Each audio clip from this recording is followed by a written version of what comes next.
ప్రకాశం జిల్లా కొనకనమిట్ల మండలంలోని చినమనగుండం గ్రామంలో నిర్వహించిన సుపరిపాలనలో తొలి అడుగు కార్యక్రమంలో రాష్ట్ర కార్మిక శాఖ మంత్రి వాసంశెట్టి సుభాష్, ఒంగోలు పార్లమెంట్ సభ్యులు మాగుంట శ్రీనివాసులు రెడ్డి, మార్కాపురం శాసనసభ్యులు కందుల నారాయణ రెడ్డి పాల్గొన్నారు. మొదటగా గ్రామంలోని స్థానిక దేవాలయంలో ప్రత్యేక పూజలు నిర్వహించారు. అనంతరం ఇంటింటికి వెళ్లి మంత్రివర్యులు, పార్లమెంట్ సభ్యులు, స్థానిక శాసనసభ్యుల వారు పాంప్లెట్లు పంచి గత సంవత్సరంలో తెలుగుదేశం ప్రభుత్వ హయాంలో చేసిన సంక్షేమ పథకాల గురించి సవివరంగా వివరించారు. అనంతరం గ్రామస్తులు ఉద్దేశించి మాట్లాడుతూ దొంగే దొంగ అన్నట్టుగా వైసీపీ నాయకుల పరిస్థితి ఉందని, తెలుగుదేశం ప్రభుత్వం మోసపు హామీలు ఇచ్చిందని దుష్ప్రచారం చేస్తున్నారని అన్నారు. ఇచ్చిన మాట కట్టుబడి 3,000 రూపాయల పెన్షన్ ను ప్రభుత్వం ఏర్పడిన వెంటనే 4,000 రూపాయలకు పెంచామని, తల్లికి వందనం పథకం ద్వారా కుటుంబంలో ఎంతమంది విద్యార్థులున్నా వారి తల్లి అకౌంట్ లో ప్రతి ఒక్క విద్యార్థికి 13,000 చొప్పున జమ చేశామని గుర్తు చేశారు. దీపం పథకం ద్వారా ప్రతి కుటుంబానికి ఏడాదికి 3 ఉచిత సిలిండర్లు ఉచితంగా ఇస్తున్నామని అన్నారు. అన్న క్యాంటీన్ల ద్వారా 5 రూపాయలకే నాణ్యమైన భోజనం అందిస్తున్నామని తెలిపారు. రైతు భరోసా పథకం ద్వారా ఆగస్టు నెలలో ప్రతి రైతు అకౌంట్ లో 20,000 రూపాయలు వేస్తున్నామన్నారు. డిఎస్సి ద్వారా నిరుద్యోగులకు 16,500 టీచర్ పోస్టుల భర్తీ చేస్తున్నామని అన్నారు. ప్రైవేట్ కంపెనీల భాగస్వామ్యంతో దాదాపు 8 లక్షల ఉద్యోగాలు ఇస్తామని అన్నారు.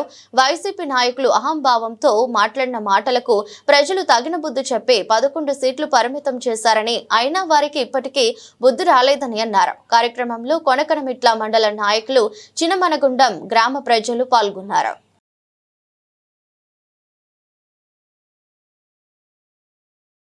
సూపర్ పరిపాలనలో తొలి అడుగులో భాగంగా మార్కాపురం నియోజకవర్గానికి రావడం జరిగింది. ఇక్కడ సీనియర్ శాసనసభ్యులు నారాయణ రెడ్డి గారు, అలాగే శ్రీనివాసరెడ్డి, ఎంపీ శ్రీనివాసరెడ్డి గారు ఆధ్వర్యంలో ఈరోజు ఇక్కడ సుపరిపాలనలో తొలి అడుగు చినరామగుండం గ్రామంలో జరుగుతూ ఉంది. ఎక్కడికి వెళ్ళినా సరే ప్రజలు సాదరంగా స్వాగతిస్తూ ఉన్నారు. ఇది మంచి ప్రభుత్వం అని చెప్తా ఉన్నారు. ఏదైతే సూపర్ 6లో భాగంగా హామీ ఇచ్చామో అవన్నీ కూడా ఒక్కొక్కటిగా నెరవేర్చుకుంటూ వస్తూ మరి ప్రజల వద్దకి సగౌరవంగా తలెత్తుకుని వెళ్తా ఉన్నాం. అలాగే తల్లికి వందనంలో భాగంగా ఎంతమంది పిల్లలు ఉంటే అంతమంది పిల్లలకి తల్లికి వందనం ఇంప్లిమెంట్ చేస్తామని మాట ఇవ్వడం జరిగింది.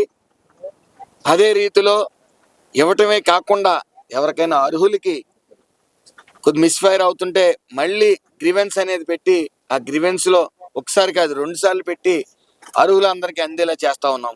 గత ప్రభుత్వం ఏ రోజైనా సరే ఆ డార్క్ రూమ్ లో కూర్చుని జగన్మోహన్ రెడ్డి స్విచ్ ఆన్ చేయగానే ఆ అమ్మ ఒడి పట్టడం, చాలా మంది అర్హులైన వాళ్ళకి పడకపోవడం జరిగింది. అర్హులు ఎన్ని ఆర్తనాదాలు చేసినా సరే మళ్ళీ తిరిగి అకౌంట్లో 1 రూపాయి కూడా పడని వైను. మరి ఈ మంచి ప్రభుత్వంలో గ్రీవెన్స్ అనేది పెట్టి మరి ప్రజలందరికీ కూడా ఎవరైతే అర్హులు ఉన్నారో వాళ్ళందరికీ కూడా ఈ తల్లికి వందనం ఇవ్వడం జరుగుతూ ఉంది. అదేవిధంగా కొత్త రేషన్ కార్డులు ఇస్తా ఉన్నాం. అదేవిధంగా కొత్త పెన్షన్లు ఇస్తా ఉన్నాం. గత 5 ఏళ్ల పాలనలో ఎప్పుడైనా కొత్త పెన్షన్లు కానీ రేషన్ కార్డులు కానీ ఇవ్వడం జరిగిందా అని అడుగుతా ఉన్నాను. మరి బాబు గారు ఏదో మోసం చేశారనుకుంటూ ప్రజల మధ్యకి వెళ్తా ఉన్నారు. వాళ్ళకి అసలు సిగ్గుందా అని నేను అడుగుతా ఉన్నాను.